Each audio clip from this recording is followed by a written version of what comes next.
ഇൻവെസ്റ്റ്മെൻറ്റിൽ തുടങ്ങാൻ പറ്റിയ ജോലികൾ എന്തൊക്കെയാണെന്ന് നിങ്ങൾക്കറിയാമോ? അങ്ങനെ അറിയണമെന്നുണ്ടെങ്കിൽ ഏറ്റവും ആദ്യം ചെയ്യേണ്ടത് എൻ്റെ ഈ ചാനൽ സബ്സ്ക്രൈബ് ചെയ്യുക, എൻ്റെ വീഡിയോ ഇഷ്ടപ്പെട്ടാൽ ലൈക്ക് ചെയ്യുക. ഫസ്റ്റ് വേണമെന്ന് പറഞ്ഞിട്ടുണ്ടെങ്കിൽ നിങ്ങൾ വീട്ടിലെപ്പോഴും ഫുഡ് ഉണ്ടാക്കുന്നുണ്ട്. അപ്പോൾ ഫുഡ് ഉണ്ടാക്കുമ്പോഴത്തേക്കും നിങ്ങൾ ആദ്യം എന്താ പറയുക, എപ്പോഴും കുറച്ച് ബാക്കി വരുന്നുണ്ട്, അതല്ലെങ്കിൽ 2 പേർക്കുള്ളത് എക്സ്ട്രാ കരുതാറുണ്ട് വിരുന്നുകാരൊക്കെ വന്നാലോ എന്ന് കരുതിയിട്ടൊന്ന് വയ്ക്കുക.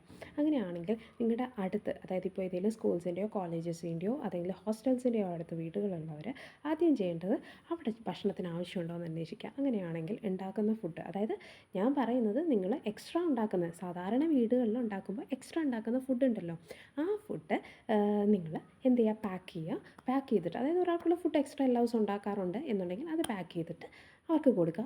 ഒരു ദിവസം ഇത്ര രൂപ എന്നുള്ള രീതിക്ക്. ഇപ്പോൾ കൊച്ചിയിലാണെങ്കിൽ 150 to 190 ആണ് പെർ ഡേ മെസ്സിന് ചാർജ് ചെയ്യുക. അതായത് നമ്മൾ ഫുഡ് രാവിലെ ഉച്ചയ്ക്കും വൈകുന്നേരം കൊടുക്കുന്നതിന് നമ്മൾ അത്രയാണ് ചാർജ് ചെയ്യുന്നത്, നമ്മൾ വീട്ടിലുണ്ടാക്കുന്ന ഫുഡിൻ്റെ ഒരു പങ്ക്.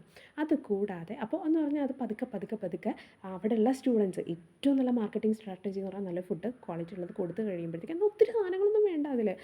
പിള്ളേർക്ക് എപ്പോഴും നല്ല ഫുഡ്, അതായത് വർക്ക് ചെയ്യുന്ന എംപ്ലോയീസിനാണെങ്കിലും അവർ വീടൊക്കെ വിട്ട് വന്ന് നിൽക്കുന്നത് വീട്ടിൽ നല്ല ഫുഡൊക്കെ കിട്ടുമെങ്കിൽ 1 2 3 കറികൾ മതി, അതിലപ്പുറമൊന്നും വേണ്ട. ഒരു കൊല്ലത്ത് ഒരു അച്ചാർ, പിന്നെ ഒരു ചോറ്, അല്ലെങ്കിൽ ഒരു മീൻ പൊരിച്ചത്, അല്ലെങ്കിൽ ഒരു മുട്ട പൊരിച്ചത്, എന്തെങ്കിലുമൊക്കെ മതിയാവും. അപ്പോൾ രാവിലെ ഇഡ്ഡലി ചമ്മന്തിയോ ഇഡ്ഡലി സാമ്പാറോ അങ്ങനെ എന്തെങ്കിലുമൊക്കെ.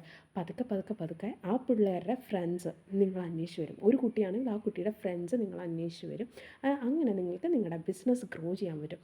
അതായത് ഒരാളിൽ നിന്ന് തുടങ്ങി അയാളിൽ നിന്ന് കിട്ടുന്നത് വെച്ച് അടുത്ത ആൾക്കുള്ളതിൽ ഇൻവെസ്റ്റ് ചെയ്യാൻ പറ്റും. അതായത് ബാക്കിയുള്ളവരെ ഡിപ്പെൻഡ് ചെയ്യാതെ തന്നെ നിങ്ങൾക്ക് നിങ്ങളുടെ ബിസിനസ് കണ്ടിന്യൂ ചെയ്ത് പോകാൻ പറ്റും. അതായത് ഇൻകം നിങ്ങൾക്ക് വന്നുകൊണ്ടിരിക്കും. അപ്പോൾ ഈ പറഞ്ഞവരൊക്കെ നിങ്ങളെ സപ്പോർട്ട് ചെയ്യും. പിന്നെ അതുപോലെ തന്നെ വേറൊരു മെത്തേഡാണ് ഇപ്പോൾ AC ടെക്നീഷ്യൻ കോഴ്സ്. ഏറ്റവും ഡിമാൻഡുള്ള കോഴ്സാണ് AC ടെക്നീഷ്യൻ കോഴ്സ്. ഈ കോഴ്സ് കഴിഞ്ഞിട്ടും പണിയെടുക്കാൻ അറിയില്ല, എവിടെ എന്താ ഒന്നും അറിയില്ല എങ്ങനെയാണെങ്കിൽ നേരെ കൊച്ചിയിലേക്ക് പോരെ. അതല്ലെങ്കിൽ ചൂടുള്ള സ്ഥലങ്ങൾ, പാലക്കാട്, മലപ്പുറം. പാലക്കാടൊക്കെ എനിക്ക് വലിയ ഐഡിയ ഇല്ല, പക്ഷേ കൊച്ചിയിൽ നല്ല ഡിമാൻഡാണ്, തെരഞ്ഞു പിടിച്ച് വർക്ക് കിട്ടും. ഓക്കെ.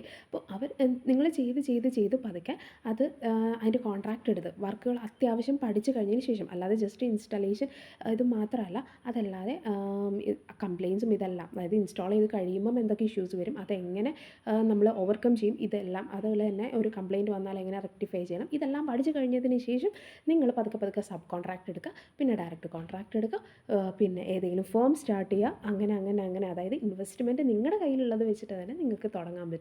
നിങ്ങൾ തന്നെ ഏൺ ചെയ്തില്ല, അല്ലാതെ ലോണോ കടവോ ഒന്നും എടുക്കേണ്ട ആവശ്യം അവിടെ വരുന്നില്ല.